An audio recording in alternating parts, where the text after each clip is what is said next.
primeras descripciones de cómo sería ese Lucifer que está en el cósito del noveno círculo del infierno que él describe en la obra, a donde van pues los mayores pecadores, las personas que van que se pierden o que no se salvarán. Entonces les voy a un poco a poner acá, voy a reproducir la lectura de la descripción que hace. No cabe duda que toda maldad se engendra por él. ¿Qué estupor me causó que su cabeza constaba de 3 rostros? El que se mostraba al centro, enfrente, del color de la sangre. A ambos lados, por el cuello, el otro par, que se traba todo él en la nuca y acaba truncada como un negro tumor. Era el rostro de la derecha del color de la cera, el opuesto, el del luto. Bajo cada rostro, 2 alas de tal tamaño que no se encontró nave semejante, de tegumentos membranosos, cual los sangradores nocturnos. Sacaba con ellas los 3 soplos con que helaba las entrañas del cocito. Lloraba con sus 3 pares de ojos. Goteaba por sus 3 barbas sangre con baba roja. Con cada boca machacaba un condenado. Es un poco la descripción. Aquí hay algunas obras que lo representan. Una de ellas, que es una de las más conocidas, que es de Gustave Doré, que es uno de los ilustradores que hizo ilustraciones de la Divina Comedia, y es la imagen primera, donde aparece, quizás no se ven los dos rostros de los laterales, pero si se acercan un poquito se verá. Y veremos que en esta época, quizá entre 1300 y 1500, hacia finales de 1500, el rostro es representado como un rostro con unas características horribles, siempre lleno de ponzoña, de baba, de unas características que le dan un carácter al diablo de horripilante, de una figura horrible. Entonces lo vemos en la Divina Comedia, lo vemos en otras obras literarias como la Jerusalén Libertada, y en otras obras literarias que son referencia al texto. Yo he elegido estas para mostrarles. En el siguiente espacio, en la siguiente época, que está más hacia 1600, 1700, las representaciones están principalmente basadas en algunas obras literarias que son El Paraíso Perdido de John Milton y El Matrimonio del Cielo y el Infierno. La representación de este es de un ángel caído, pero de un ángel caído rebelde, de un ángel caído orgulloso, que no se rinde ante Dios, sino que dice: mejor reinar en los infiernos que reinar en los infiernos que servir en los cielos. Está mal escrita acá. Voy a leerles, porque no tengo el audio, de algunas de las descripciones del paraíso perdido que describen esta figura.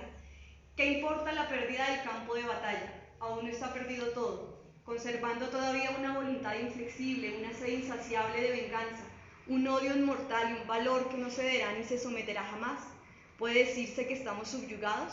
Ni su cólera ni su poder jamás podrán arrebatarme esta gloria. No me humillaré, no doblaré la rodilla para implorar su perdón, ni acataré un poder cuyo imperio acaba de poner en duda mi terrible brazo. Eso sería una bajeza, eso sería una vergüenza y una ignominia más humillantes aún que nuestra caída. Están también 2 ilustraciones, una de Gustave Doré también, cuando el ángel o Lucifer caen del cielo, y otra, perdón que no tengo el autor, de representación de un ángel, pero un ángel todavía con mucho poder y con un orgullo indómito. Quizá estas representaciones obedecen a una época en la historia, en ese contexto histórico, en el que tanto John Milton como William Blake, que es el autor del Matrimonio del Cielo y el Infierno, quieren hacer una relación con esos momentos en los que había una institucionalización de la moral, una institucionalización religiosa, y entonces había necesidad de levantarse en contra y decir: no todo lo que la iglesia dice es bueno, y no todo lo que está consagrado en la iglesia como institución está bien, y quizá el infierno a veces es mejor. Por eso William Blake hace en su texto El matrimonio del cielo y el infierno, hace unos proverbios del infierno, entre los cuales dice, por ejemplo: las prisiones están construidas con piedras de la ley y los burdeles con piedras de la religión. Bueno, el siguiente, que es ya hace más o menos 1700, el siglo XVIII, es una figura o una representación del diablo como un pobre diablo, porque no es el diablo rebelde y orgulloso, sino un pobre diablo que se queda corto ante las peticiones de Fausto, que es la obra de Goethe, de querer ser, de que el diablo le sacíe todos sus egos modernos. Y el diablo se queda corto para poder saciar el ego moderno, porque es insaciable. Entonces dice Fausto: ¿qué puedes darme, pobre diablo? ¿Acaso alguno de tus semejantes pudo jamás comprender el sublime anhelo del espíritu humano? Ese es como un fragmento. Y obviamente en Fausto el diablo está representado en Mefistófeles, que es Mefistófeles, este personaje que es el que acompaña o el que lleva a la puerta del infierno a las almas, un poco el que está encargado de llevar las almas al infierno. Entonces el pobre diablo de Fausto nunca consigue llevarse el alma de Fausto, nunca consigue llevársela al infierno, y es un diablo distinto, porque es un diablo mucho más relegado, un diablo que no logra, y esa es un poco el texto que elegí, que es un cartel y que está en referencia al libro, un cartel de una película que se hizo, un film que se hizo de esta representación de Fausto. Y finalmente, ya digamos que para finales del siglo XIX y siglo XX, está un diablo distinto, que es un diablo quizá más bello, un diablo mucho más humano, y que está referenciado en la obra de Dostoyevsky, en Los hermanos Karamazov, en la obra de Papini, de Giovanni Papini, y en la obra de Thomas Mann. Y este es un diablo que adquiere casi que unas características humanas, ya totalmente humanas, y lo describen así. En Los hermanos Karamazov dice: era un señor, un caballero ruso, de cabello largo y espeso, que empezaba a encanecer y barba puntiaguda. Su aspecto, en fin, era el de un hombre distinguido, pero falto de desenvoltura. Dice Giovanni Papini en Lo trágico cotidiano de 1906: es muy alto y muy pálido, todavía es joven, pero de esta juventud que ha vivido demasiado y que es más triste que la vejez. En su rostro blanquísimo y alargado destaca tan solo la boca delgada, cerrada y apretada, y una única arruga profunda que se alza perpendicular entre las cejas y va a perderse casi en la raíz de los cabellos.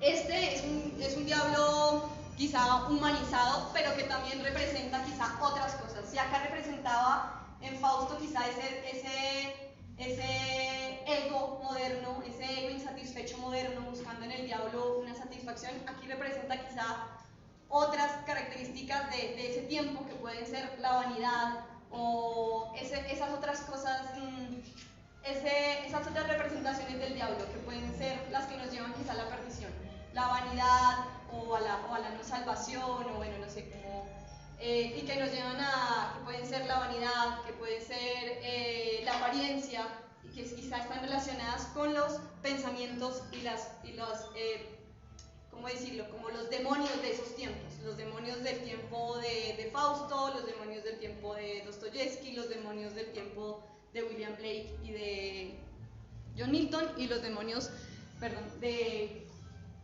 Dante, de esas épocas históricas, los demonios de la humanidad en cada época histórica.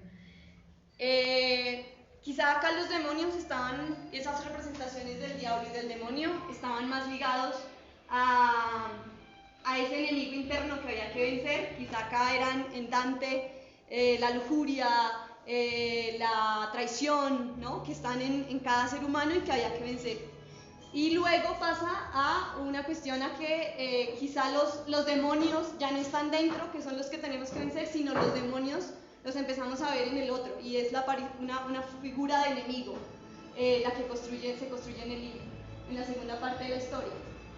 Entonces hablamos de los enemigos como esos enemigos que tienen esa figura también horrible y fea, y los enemigos en la historia empiezan desde el anticristo, o sea, desde, igual que aquí en Dante, desde la época de la antigüedad, ya estaban los enemigos presentes. El anticristo es un enemigo que viene y que va a volver, y es la reencarnación o la encarnación del diablo que va a venir digamos, como a irrumpir la paz o a llevarse mucho más el mundo. Entonces es esta figura del anticristo que se describe así en Libellus de Anticristo, de un monje del siglo X.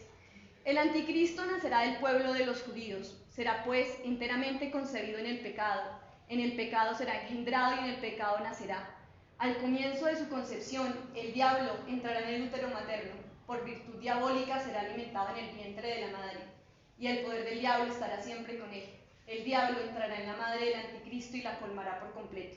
La circundará, se apoderará de ella, la poseerá por dentro y por fuera, de modo que gracias a la cooperación diabólica, ella lo conciba por obra de hombre y el que nazca sea totalmente inocuo, malvado y corrupto. Este es uno de los enemigos, digamos, a los que se le atribuyen esas características, bueno, diabólicas, y sin embargo esa idea de enemigo empieza a cambiar a lo largo de la historia, ¿no? Y los enemigos generalmente están relacionados inicialmente con lo que está en contra de la religión. Entonces los enemigos son los cismáticos, o sea, quienes se dividen de la iglesia y dicen no voy con la iglesia y no creo en esto. Y también los leprosos, los apestados y los herejes, que son esas personas, los cismáticos, principalmente representados en los sarracenos, que son los musulmanes, quienes se separan de la religión católica y crean, digamos que creen en otra forma de deidad, y son los sarracenos. Y se habla así de ellos, dice, despiden un terrible hedor, por eso se entregan a continuas alusiones de todo tipo, y como nosotros no olemos mal, a ellos no les importa que nos bañemos juntos. Los sarracenos aceptan de buen grado, nos aceptan en buen grado en sus baños, porque del mismo modo que el leproso se alegra cuando un hombre sano se une a él, porque así no se siente